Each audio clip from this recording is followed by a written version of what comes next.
Arrogant bikers laugh at a young boy. When his family arrives, they freeze in fear. The roar of engines filled the air as a group of bikers pulled into the parking lot of a weathered diner on the outskirts of a small town. The sun hung low on the horizon, casting long shadows over the cracked asphalt. The bikers, clad in black leather jackets and heavy boots, parked their motorcycles in an unceremonious line, claiming the space as their own. Their voices were loud, their laughter raucous, as if they were the only ones in the world that mattered. Among the hum of conversations and the clinking of cutlery inside the diner, no one dared to step outside to confront the bikers. The glass windows trembled slightly each time one of their bikes revved, the sound punctuated by bursts of jeering laughter. A few patrons glanced nervously toward the door but quickly returned to their meals, not wanting to draw attention. The bikers thrived on attention, on the intimidation that came with their presence. Amid the chaos, a young boy sat on the edge of the parking lot, his legs crossed on the ground. He couldn't have been older than 8 or 9. His bright red jacket was slightly too big for his small frame, and he clutched a weathered backpack tightly in his lap. His blonde hair caught the sunlight, a stark contrast to the gritty, black-leathered crowd that loomed nearby. He looked out of place, like a drop of color on an otherwise gray canvas. The boy kept his head down, his eyes fixed on the ground as he idly picked at a loose thread on his jacket. He had been sitting there for nearly an hour, waiting for someone. He wasn't sure when they would arrive, but he trusted they would come. They always did. One of the bikers, a tall man with a scruffy beard and sunglasses perched low on his nose, noticed the boy. A slow grin spread across his face as he elbowed his friend, a burly man with tattoos snaking up his neck. "Hey, check this out," the bearded man said, nodding toward the boy. "What's a kid doing out here all by himself? Looks like he's lost." The burly man turned, squinting at the boy. "What's he waiting for? His mommy to come pick him up?" he sneered, his voice dripping with mockery. The others quickly caught on, their attention shifting from their bikes and banter to the small figure sitting alone. It was as if they had collectively decided that the boy's presence in their territory was an offense that needed to be addressed. They began to move toward him, boots crunching against the gravel, their shadows stretching long and menacing across the ground. The boy didn't look up, even as the bikers closed in around him. He could hear their footsteps, feel their stares, but he stayed still, his small fingers clutching the straps of his backpack tighter. He didn't want to show fear. His older brother had always told him not to show fear. The bearded man crouched down in front of the boy, resting his arms on his knees. "Hey kid," he said, his tone mockingly sweet. "You lost or something? This ain't exactly a playground." The boy glanced up briefly, his blue eyes meeting the man's dark ones. "I'm not lost," he said quietly, his voice steady but soft. "I'm waiting." "Oh, he's waiting," the burly man repeated, laughing as if the idea were the most absurd thing he'd ever heard. "What are you waiting for, kid? A rescue party?" The boy didn't answer. He simply looked down again, his fingers fidgeting with the zipper of his bag. The bearded man's grin faltered slightly at the lack of reaction. He wasn't used to being ignored. Standing up, he gestured to the others. "Looks like the little guy needs some help passing the time," he said. "What do you say, boys?" The group closed in further, their laughter growing louder. One of them nudged the boy's backpack with the toe of his boot, causing it to tip over. A few items spilled out: a notebook with worn edges, a box of crayons, and a small stuffed animal with one ear slightly torn. The bikers erupted into laughter. "Ah, look at this," one of them said, picking up the stuffed animal. "Is this your little buddy? Does he have a name?" The boy reached out to grab the toy, but the biker held it just out of his reach, grinning. "Come on, kid. You gotta work for it. Give it back," the boy said, his voice firmer this time. He stood up, his small frame dwarfed by the towering men around him. Despite his fear, there was a spark of defiance in his eyes. The bearded man laughed, clapping his friend on the back. "Looks like the kid's got some guts. But you're gonna have to learn, little guy. Life's tough out here." The boy's gaze didn't waver. He held out his hand. "It's mine. Give it back." The laughter died down slightly as the bikers exchanged glances. The boy's unwavering determination was unexpected, and for a moment, It threw them off. But arrogance won out, and the bearded man leaned down, smirking. "You want it? Take it," he said, tossing the stuffed animal onto the ground a few feet away. The boy hesitated for a fraction of a second before stepping forward to pick it up. As he bent down, one of the bikers stuck out his boot, tripping him. The boy stumbled, landing hard on his hands and knees. The bikers burst into laughter again, their voices echoing across the parking lot. From inside the diner, a few patrons watched the scene unfold with growing unease.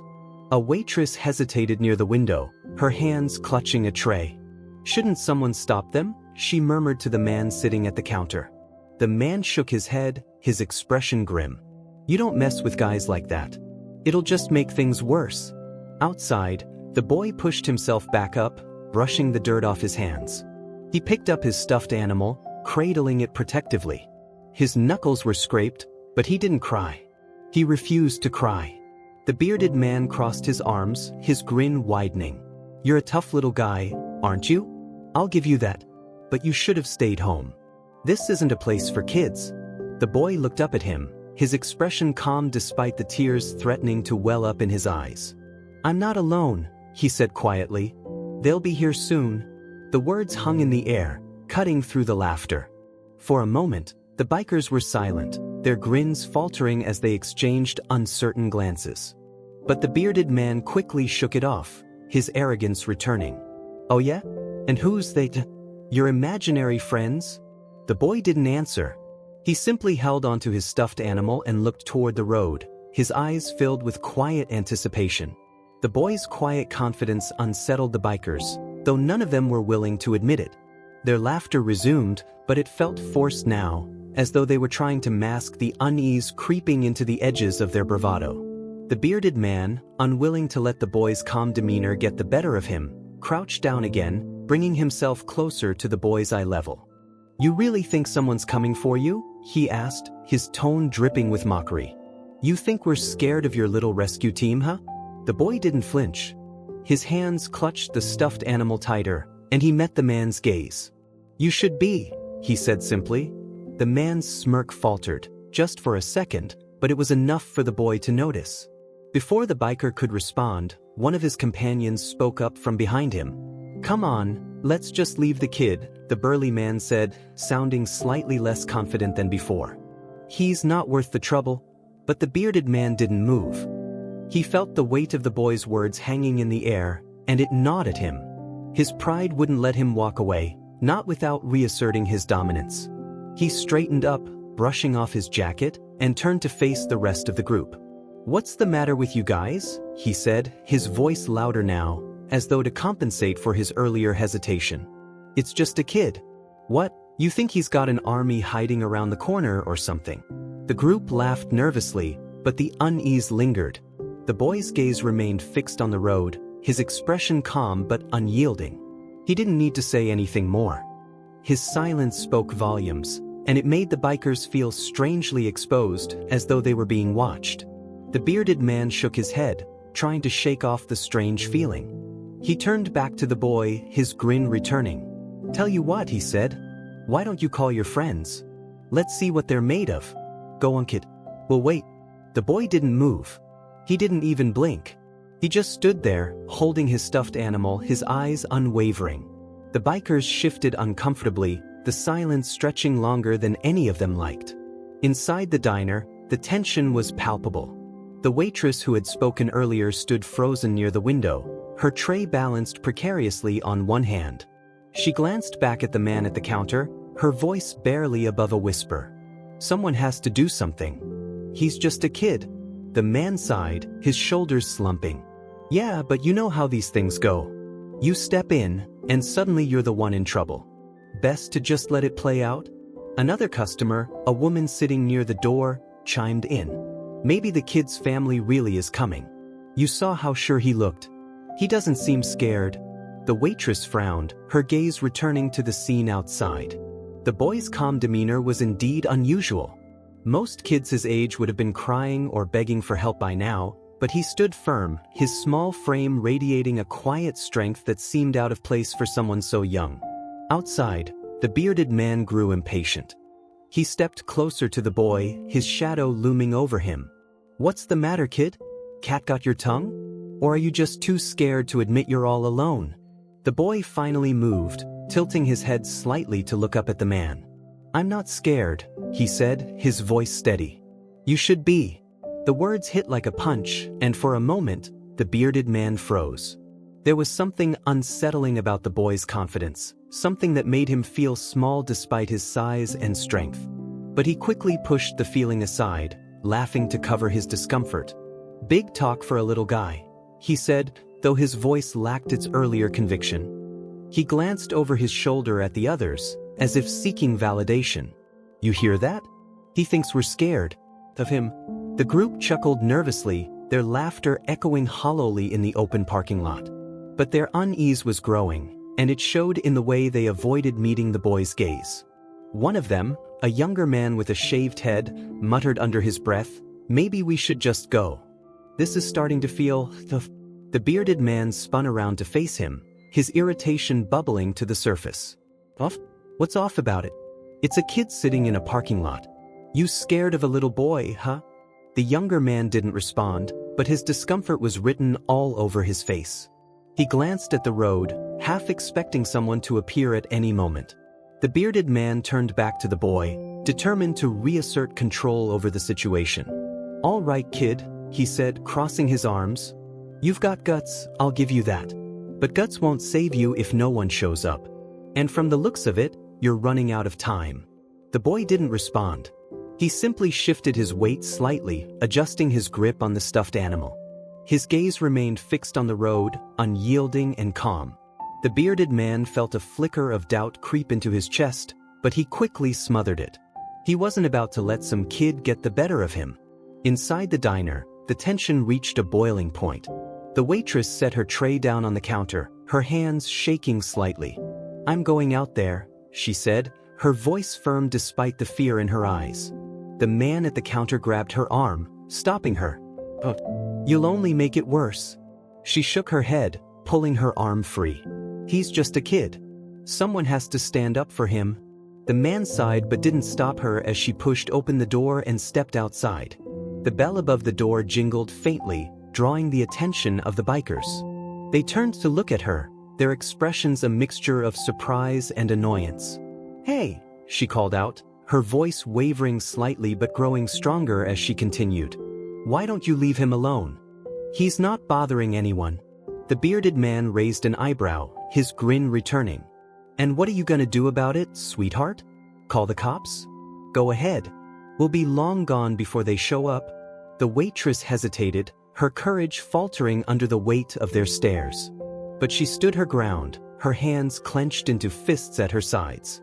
"Just leave him alone," she said again, her voice firm. The boy looked at her, a flicker of gratitude passing across his face. But he didn't say anything. He didn't need to. The waitress's intervention had only heightened the tension, drawing more attention to the standoff. The bearded man stepped toward her, his grin widening. "You're brave, I'll give you that. But you're out of your league, lady. Go back inside and mind your own business." The waitress didn't move. Her heart pounded in her chest, but she refused to back down.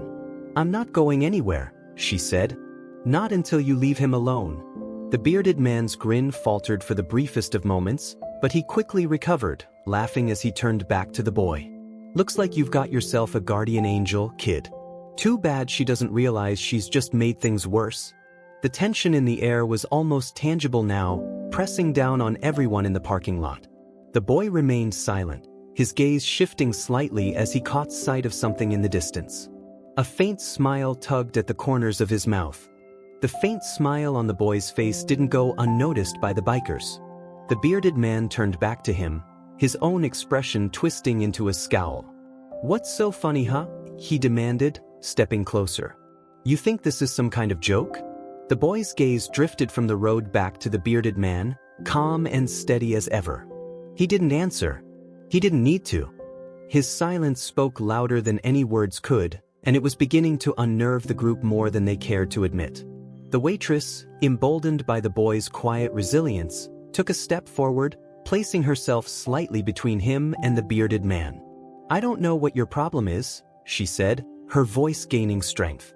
"But he's just a kid. You're grown men. Why don't you act like it?"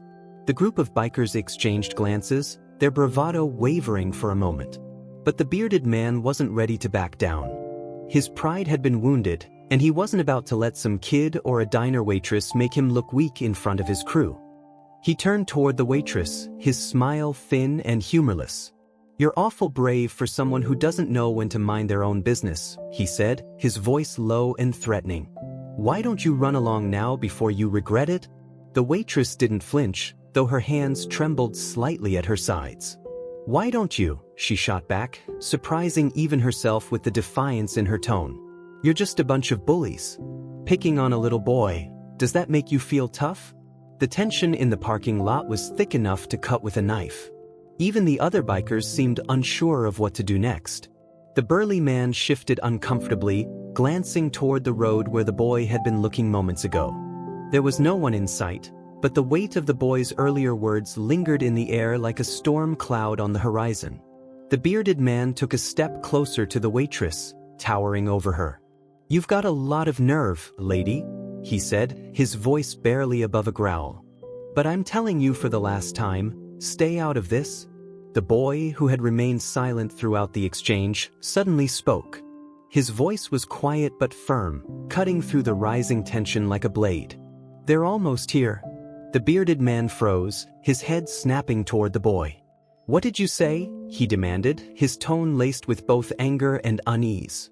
The boy met his gaze without hesitation. "I said they're almost here," he repeated, his voice steady.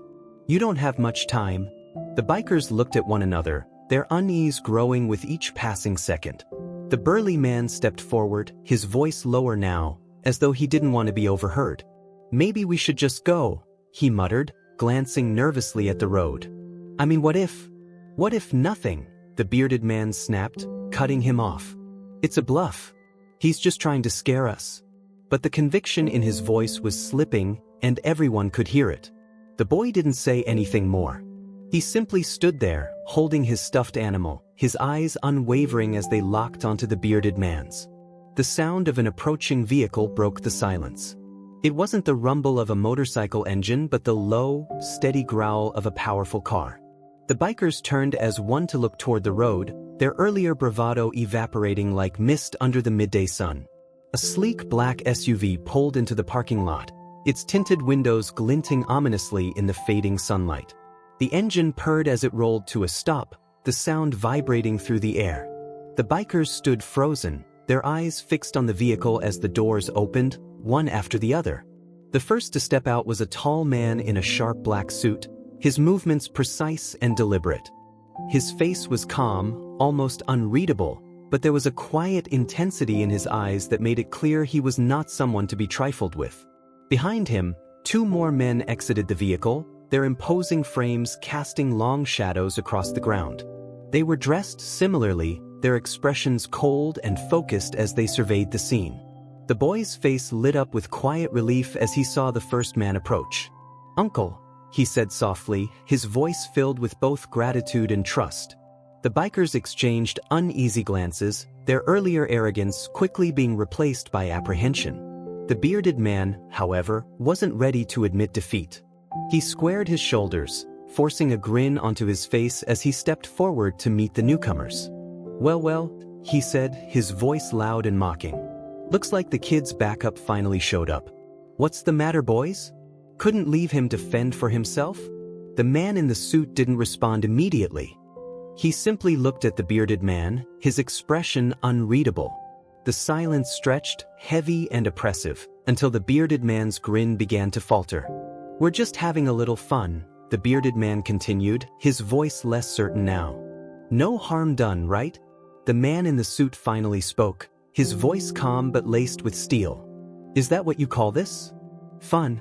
The bearded man hesitated, the weight of the other man's gaze pressing down on him. He laughed nervously, gesturing toward the boy. "Come on, it's just a kid. We were just messing around." The man in the suit didn't take his eyes off him.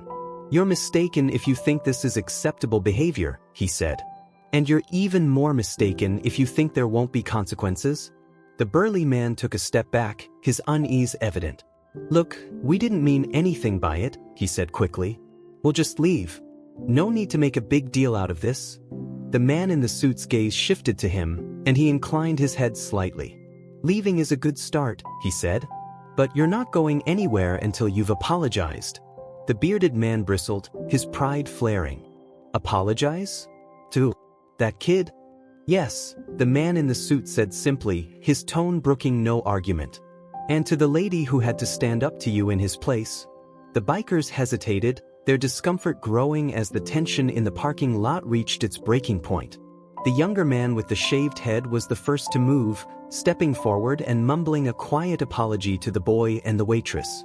The others followed suit, their words barely audible but carrying the weight of their humiliation. The bearded man was the last to speak, his voice stiff with resentment. Sorry, he muttered, refusing to meet anyone's gaze. The man in the suit watched him for a moment before nodding. Good. Now get on your bikes and leave. The bikers didn't need to be told twice. They scrambled to their motorcycles, their earlier bravado completely shattered. Engines roared to life, and within moments, they were gone, leaving nothing but the faint smell of exhaust in their wake. The boy's uncle turned to him, his expression softening. Are you all right? He asked, crouching down to the boy's level. The boy nodded, a small smile breaking through his stoic exterior. I'm fine, he said. I knew you'd come. The man placed a hand on his shoulder, his grip firm but gentle. Always. The waitress, who had been standing off to the side, finally exhaled a breath she hadn't realized she'd been holding. Thank you, she said, her voice shaky but sincere. I didn't know what to do. The man in the suit stood, nodding to her. You did more than most would have, he said. Thank you for looking out for him. The boy glanced up at her, his gratitude clear in his eyes. Thank you, he said softly. She smiled, her earlier fear melting away. You're welcome, sweetheart. I'm just glad you're okay. The parking lot fell quiet after the roar of the motorcycles faded into the distance. The boy stood in the middle of the empty space, his stuffed animal clutched tightly in his arms. His uncle, the tall man in the sharp suit, kept a hand on the boy's shoulder, his calm but watchful eyes scanning the area as if to ensure there were no lingering threats. The two other men who had arrived with him stood nearby, their imposing presence a silent reassurance. The waitress lingered a few feet away, her hands still trembling slightly from the confrontation. She glanced at the boy's uncle, trying to make sense of what had just happened. There was something about him, his commanding presence, his quiet authority, that unsettled her, even though he had come to help. He wasn't like the bikers, but there was a weight to him, a sense that he was no stranger to situations like this. Is he really okay? She asked hesitantly, her gaze shifting between the boy and his uncle. The man turned to her, his expression softening just slightly. He's fine, he said, his voice steady. But thank you for stepping in. That took courage. The compliment caught her off guard. She tucked a strand of hair behind her ear, feeling her cheeks flush. I just couldn't stand there and do nothing, she said. He's just a kid. The boy looked up at her then, his blue eyes wide and earnest. You didn't have to help, he said quietly. But you did. Thank you. Her heart ached at the sincerity in his voice. She crouched down to his level, smiling gently. You're welcome, sweetheart, she said. You're a brave little guy, you know that? The boy shrugged, a hint of a smile tugging at the corners of his mouth. I'm not brave, he said. I was scared. But I knew they'd come. The waitress glanced up at the boy's uncle, her curiosity getting the better of her. Who are you? She asked. And how did you know he was here? The man didn't answer right away. He glanced at the boy as if silently asking for permission to speak. The boy nodded, his small hands still gripping his stuffed animal. I'm his uncle, the man said finally. We were tracking him. Tracking him, the waitress repeated, confused. But was he lost? The man's lips pressed into a thin line, and he glanced down at the boy again. The boy shifted uncomfortably, his gaze dropping to the ground. It's a long story, the man said. But the short version is, he wandered off. We've been looking for him all afternoon. The waitress frowned, her concern deepening. Why would he wander off? Is everything okay at home? The boy's uncle hesitated, his sharp eyes flicking toward the two men standing behind him. They exchanged a brief glance, and one of them nodded almost imperceptibly. The uncle sighed, running a hand through his neatly combed hair. "There's been some trouble," he admitted, "but nothing that can't be handled. He's safe now, and that's all that matters." The waitress wasn't entirely satisfied with the answer, but she decided not to press further. The boy clearly trusted his uncle, and the men who had arrived with him seemed capable of protecting him. Still, she couldn't shake the feeling that there was more to the story. The boy tugged at his uncle's sleeve, drawing his attention. "Can we go home now?" he asked softly. The man crouched down, placing a reassuring hand on the boy's shoulder. "Soon," he said. "But first, I need to make a call." The boy nodded, his trust in his uncle unwavering. The man straightened and pulled a sleek, silver phone from his pocket. He stepped a few feet away, speaking quietly into the device. The other two men stayed close to the boy, their watchful gazes scanning the parking lot for any sign of further trouble. The waitress watched them for a moment before turning back to the boy. "You really trust him, don't you?" she asked gently. The boy nodded without hesitation. "He always keeps his promises," he said. "And he promised he'd find me." Her chest tightened at the simplicity and certainty of his words. She reached out to lightly brush a piece of dirt off his jacket. "You're lucky to have someone like that," she said. "Not everyone does." The boy looked up at her, his blue eyes serious. "Everyone should." Before she could respond, the boy's uncle returned, slipping his phone back into his pocket. "We're all set," he said, addressing the boy. "Let's get you home." The boy's face brightened, and he reached out for his uncle's hand. The man took it, his large, strong fingers wrapping protectively around the boy's smaller ones. The other two men fell into step behind them as they began walking toward the SUV. The waitress hesitated, watching them leave. Something about the whole situation felt unfinished, like a puzzle with a missing piece. She took a step forward, her voice catching them just before they reached the vehicle. "Wait," she called. I have to ask. Who are you really? You don't seem like just an uncle." The man paused, glancing over his shoulder. For a moment, he seemed to consider her question, his sharp eyes studying her. Finally, he gave her a faint, enigmatic smile. "Just someone who looks out for his family," he said. With that, he opened the SUV door and helped the boy climb inside. The other two men followed, and the engine rumbled to life. The waitress stood there, watching as the sleek black vehicle pulled out of the parking lot and disappeared down the road. Inside the diner, the remaining patrons began to murmur among themselves, the tension from earlier finally starting to dissipate. The man at the counter shook his head, letting out a low whistle. "I don't know who those guys were," he said, "but I wouldn't want to be on their bad side." The waitress nodded slowly, her thoughts still on the boy and his uncle. "Me neither," she said quietly. As the SUV sped down the road, the boy leaned against his uncle's side, his small head resting against the man's shoulder. "Thank you for coming," he said softly. His uncle glanced down at him, his expression unreadable. "I told you I'd always come for you," he said. "But you can't keep wandering off like that. It's dangerous." "I know," the boy murmured. "I just wanted to see them." The man's brow furrowed slightly. "See who?" The boy hesitated, his fingers twisting the ear of his stuffed animal. "Mom and Dad," he said finally. "I thought maybe if I waited long enough, they'd come back." The car grew quiet, the only sound the hum of the engine and the faint rush of wind outside. The uncle's jaw tightened, and he placed a hand on the boy's head, ruffling his hair gently. "They would have wanted you to be safe," he said. "That's why you have us now. You're not alone, okay?" The boy nodded, his eyes glistening with unshed tears. "Okay," he whispered. The SUV continued down the road, the setting sun casting long shadows over the landscape. In the distance, the faint outline of a large estate came into view, its gates looming tall and imposing. The boy sat up a little straighter, recognizing the place he now called home. As the car pulled through the gates and up the long driveway, the boy's uncle glanced at him one more time.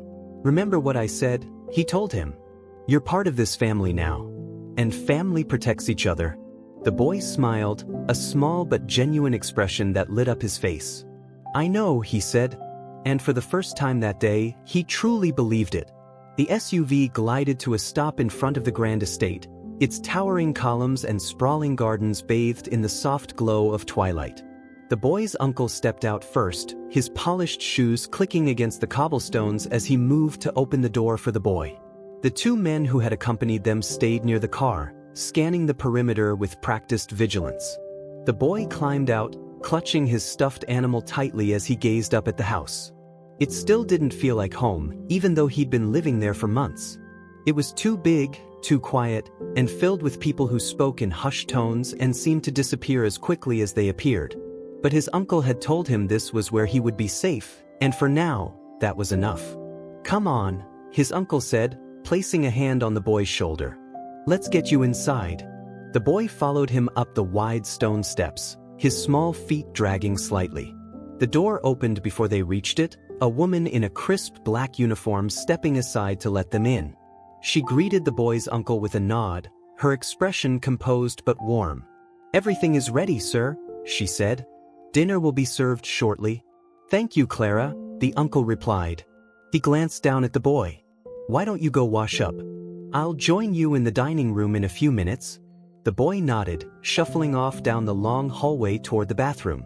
His footsteps echoed faintly against the marble floors, the sound amplifying the emptiness of the house. As he turned the corner, he glanced over his shoulder, half expecting someone to appear behind him. But the hallway remained empty, its shadows stretching endlessly in both directions. He reached the bathroom and closed the door behind him, letting out a small sigh of relief. Setting his stuffed animal on the counter, he turned on the faucet and splashed cold water onto his face. The coolness was refreshing, grounding him after the tense events of the day. But as he stared at his reflection in the mirror, his thoughts began to drift. He saw the faces of the bikers, their sneers and mocking laughter still fresh in his mind. He hadn't been scared of them, not really. What had scared him was the possibility that his uncle wouldn't arrive in time. That, for once, he might have to face the world on his own. The boy shook his head, trying to push the thoughts away. He dried his face with a towel and grabbed his stuffed animal, hugging it tightly to his chest. "They'll always come," he whispered to himself. They promised. When he returned to the dining room, his uncle was already seated at the head of the long table, a glass of wine in his hand. The boy climbed into his chair, his legs swinging slightly as he waited for the food to arrive. The room was quiet, save for the soft clinking of the wine glass as his uncle set it down. "Are you feeling better now?" his uncle asked, his voice calm but laced with concern. The boy nodded. "Yes. Good." The uncle leaned back in his chair, studying the boy for a moment. "You scared me today, you know. Wandering off like that? You could have gotten hurt." "I'm sorry," the boy said, his voice barely above a whisper. "I didn't mean to." His uncle sighed, pinching the bridge of his nose. "I know. But you have to understand, this world isn't kind. There are people out there who won't hesitate to take advantage of someone like you. That's why you have to stay close to us. We can protect you." The boy looked down at his lap, his fingers gripping the edge of the table. "I just wanted to see them," he said quietly. "I thought if I went back to the place we used to go, maybe they'd be there." His uncle's expression softened, and he reached across the table to place a hand over the boy's. "They're not coming back," he said gently. "But that doesn't mean they're not with you. You carry them in here." He tapped his chest. "And in here." He tapped his temple. The boy nodded slowly, his eyes glistening. "I miss them." "I know," his uncle said. "I miss them too. But you're not alone. You have me. You have all of us." The door to the dining room opened then, and Clara entered carrying a silver tray laden with food. She set it down on the table, the aroma of roasted chicken and freshly baked bread filling the room. The boy's stomach growled, and he realized he hadn't eaten all day. "Eat," his uncle said, gesturing to the plate Clara placed in front of him. "You need your strength." The boy picked up his fork, but before he could take a bite, there was a knock at the door. His uncle's expression darkened slightly, and he glanced toward the hallway. "Stay here," he said, rising from his chair. "I'll handle it." The boy watched as his uncle left the room, his broad shoulders disappearing into the shadows of the hallway.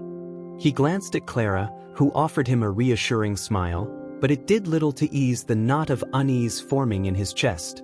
The voices at the door were low, almost inaudible, but the boy strained to hear. He caught fragments of the conversation, words like incident, follow-up, and investigation. His uncle's tone was calm but firm, and the other voice, a stranger's, was tinged with urgency. A few moments later, his uncle returned, his expression carefully neutral. He sat back down at the table, picking up his glass of wine as though nothing had happened. But the boy could sense the tension in his posture, the way his fingers tightened slightly around the stem of the glass. "Who was it?" the boy asked hesitantly. "Just someone asking questions," his uncle replied. "Nothing you need to worry about." The boy frowned, but he didn't press further. He trusted his uncle, even when things didn't make sense. Instead, he focused on his food, letting the warmth of the meal chase away the lingering chill of the day's events. Later that night, as he lay in bed clutching his stuffed animal, the boy stared up at the ceiling, his thoughts swirling. He couldn't shake the feeling that something was wrong, that the knock at the door was more than just a visitor asking questions. His uncle's words echoed in his mind, "This world isn't kind." He closed his eyes, pulling the blankets tighter around him. He wanted to believe that he was safe, that his family would always protect him. But deep down, a small part of him couldn't help but wonder, what happens if they're not enough? The house was quiet as the boy lay in bed, the soft hum of the night settling in around him. His stuffed animal rested beside him, its familiar presence a small comfort in the vast room. The faint creak of footsteps down the hallway made him glance toward the door. He wasn't scared, not really, but he couldn't help the flutter of unease in his chest. A moment later, there was a soft knock on the door. Before he could answer, his uncle stepped inside, his silhouette framed by the dim light from the hallway. He didn't say anything at first, just crossed the room and sat on the edge of the boy's bed. For a while, they sat in silence, the weight of the day hanging between them. "You're still awake," his uncle said finally, his voice low and gentle. The boy nodded, pulling the blanket up to his chin. "I couldn't sleep. I figured," his uncle said, a small smile tugging at the corners of his mouth. "A lot happened today." The boy hesitated, then nodded again. "Are they going to come back?" he asked softly. "The men from the parking lot?" His uncle's expression grew serious, and he reached out to smooth the boy's hair. "No," he said firmly. "They won't come back. They know better now." The boy studied his uncle's face, searching for any hint of doubt. "But what if they do?" "They won't," his uncle repeated, his tone leaving no room for argument. "And even if they tried, they wouldn't get far. You have a lot of people looking out for you." The boy frowned, his small hands clutching the edge of the blanket. "Why though? Why do they care so much?" "I'm just me." His uncle's smile softened, and he leaned down to rest his hand on the boy's shoulder. "Because you're not just you," he said. "You're family. And in this family, we take care of each other. No matter what." The boy's frown deepened, his mind churning with questions he didn't know how to ask. Finally, he settled on one. "Did you mean what you said? About carrying them with me?" His uncle nodded, his gaze steady. "Every word. They may not be here, but they're still with you. In your memories, in your heart. And as long as you remember them, they'll never truly be gone." The boy considered this for a long moment, then reached over to grab his stuffed animal. "Mom gave me this," he said quietly, holding it up. "She said it would keep me safe." "And it has," his uncle said. "But do you know what's really kept you safe?" The boy shook his head, his eyes wide and questioning. "You," his uncle said simply. "Your courage. Your strength. Those are things no one can take away from you." The boy blinked, surprised. "But I was scared," he admitted. "I wanted to cry." "Being scared doesn't mean you're not strong," his uncle said. "It just means you care about what happens. And that's a good thing. It's what makes you brave." The boy's grip on the stuffed animal tightened, and for the first time that night, he felt a small flicker of hope. Maybe his uncle was right. Maybe being scared didn't make him weak. Maybe it just made him human. "Can you stay here for a little while?" he asked hesitantly. His uncle smiled and nodded, shifting to sit more comfortably on the edge of the bed. "Of course," he said. "As long as you need." The boy closed his eyes, his breathing slowly evening out as the comfort of his uncle's presence lulled him to sleep. His uncle stayed there for a long time, watching over him, his expression a mix of love and determination. The next morning dawned bright and clear, the sunlight streaming through the large windows of the estate. The boy woke to the smell of breakfast wafting through the air, bacon, eggs, and something sweet, maybe pancakes. He stretched, rubbing the sleep from his eyes, and climbed out of bed, his stuffed animal tucked under one arm. When he entered the dining room, he found his uncle already seated, a newspaper spread out in front of him. He looked up as the boy approached, a warm smile breaking across his face. "Good morning," he said. "Sleep well?" The boy nodded, sliding into his seat. "Yeah. Thanks for staying." His uncle's smile widened. Clara appeared a moment later, setting a plate of food in front of the boy. "Good morning," she said with a smile. "Get up. You've got a big day ahead." The boy frowned, glancing at his uncle. "What kind of day?" His uncle folded the newspaper and set it aside. "We're going out," he said. "I thought it might be good for you to get some fresh air. Maybe see something new." The boy hesitated, his mind flashing back to the parking lot and the bikers' jeering faces. "Are they going to be there?" he asked quietly. "The bad men?" "No," his uncle said firmly. "They won't be anywhere near us. I promise." The boy relaxed slightly, nodding. "Okay." After breakfast, they climbed into the sleek black SUV, the same one that had rescued him the day before. This time, though, it felt different. Safer. The boy leaned back against the seat, watching as the familiar landscape of the estate gave way to open fields and winding roads. They drove for a while, the car gliding smoothly over the pavement. The boy didn't ask where they were going. He trusted his uncle to take him somewhere good. Eventually, the car slowed, turning onto a gravel road that led to a small, peaceful park. The boy's eyes widened as he took in the sight. There was a lake in the center, its surface glittering in the sunlight. Tall trees lined the edges of the park, their leaves swaying gently in the breeze. A few families were scattered around, children laughing and playing while their parents watched from nearby benches. His uncle parked the car and stepped out, holding the door open for the boy. "What do you think?" he asked. The boy smiled for the first time in what felt like days. "It's nice," he said. They spent the morning walking along the lake, the boy's small hands securely in his uncle's. They talked about little things, favorite colors, funny stories, the best way to skip stones across the water. For a while, it felt like the world was far away, and the boy could just be a kid. But as they sat on a bench overlooking the lake, the boy's expression grew thoughtful. "Uncle," he said, breaking the comfortable silence. "Yes? Do you think they'd be proud of me?" he asked, his voice small and unsure.